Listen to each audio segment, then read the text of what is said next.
In my last episode, I had shared with you on how to sprout seeds, and today I'm going to show you the progress of those seeds that were sprouted. And also, I'm going to share with you on how to sprout loofah seeds. Now, you must be wondering, why am I talking about loofah seeds in particular? Because it does require a certain technique to sprout loofah seeds. And the good thing about loofah is it's not just something that you use to clean your body if you were to dry the gourd, but in fact you can actually consume the loofah gourd itself. So what is loofah? Loofah is actually a type of gourd. It's similar to a normal bitter gourd. It is the same family from the gourd families. So all you need to do is wait for it to dry up on the plant.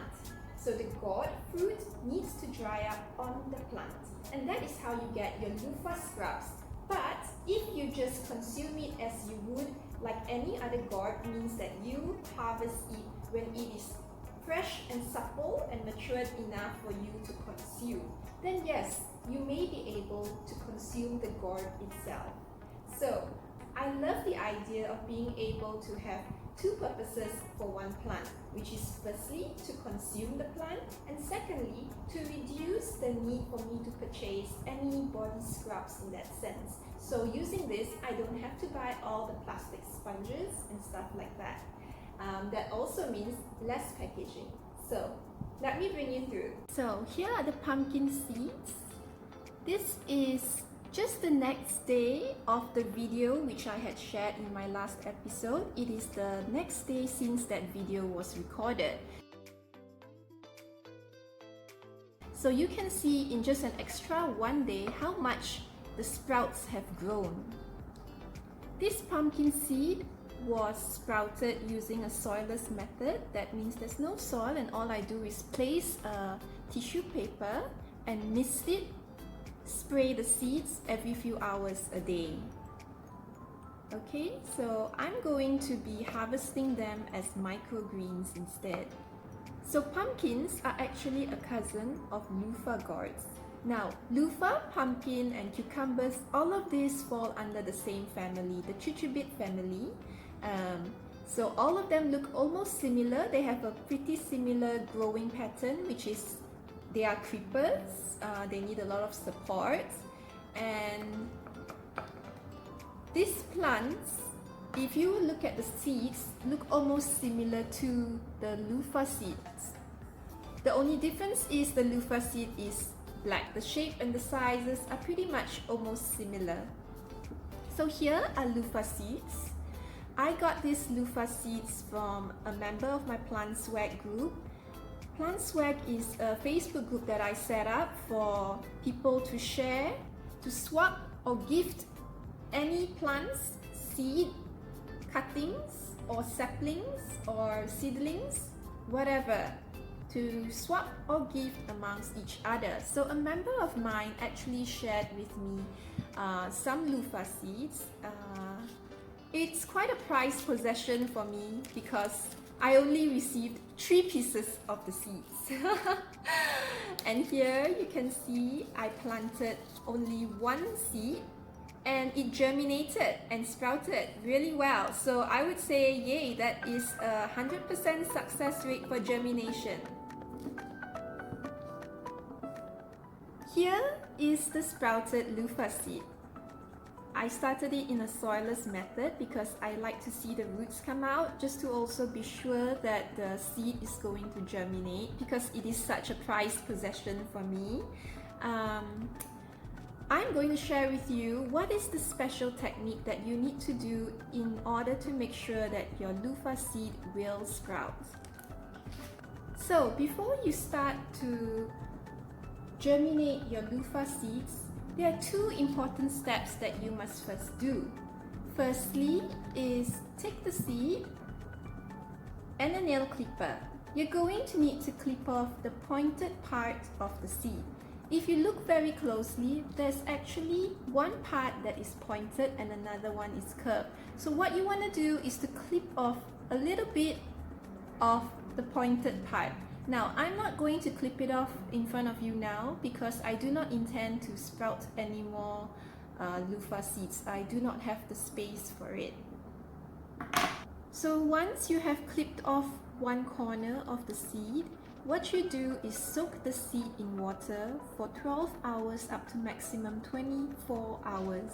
The reason you need to do these two steps is because the loofah seed shell is actually pretty hard and it will take very long to germinate.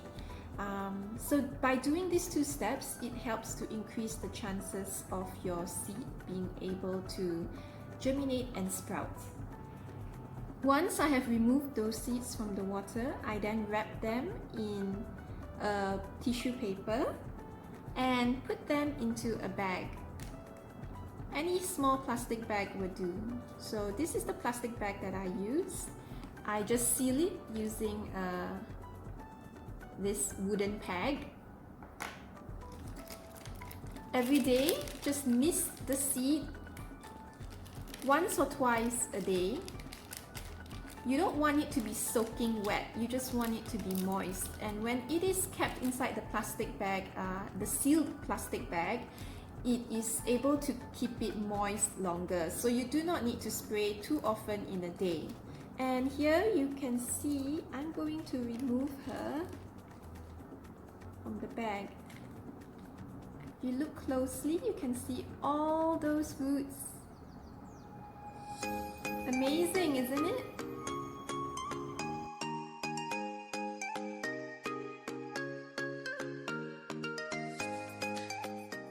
You can see the green is starting to come out.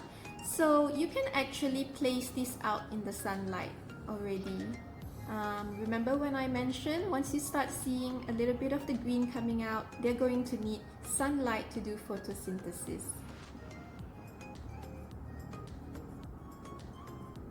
So I'm going to slowly spray this first, then it will be easier to remove the tissue so that it will not spoil the roots too much.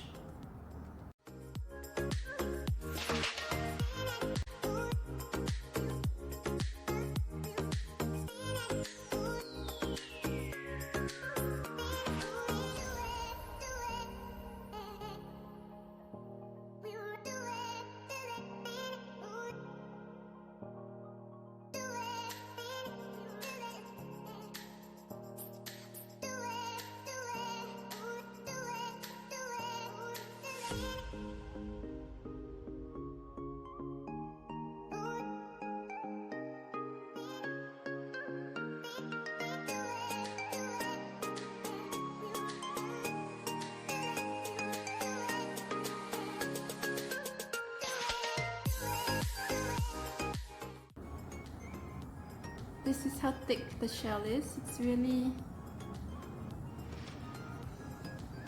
That's done. Move it one side.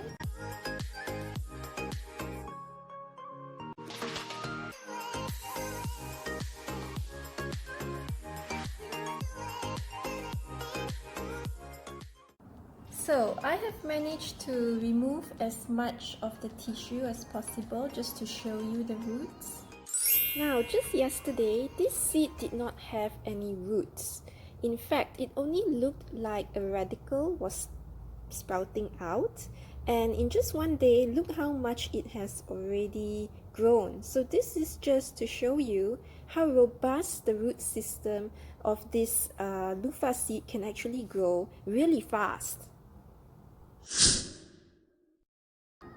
So you will notice that actually you need to make sure that you have your pot of soil ready so that you can immediately plant this once they have started to germinate.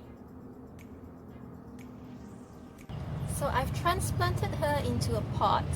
I have the big final pot for her actually, but I do not have enough soil for that big final pot because of the movement control order.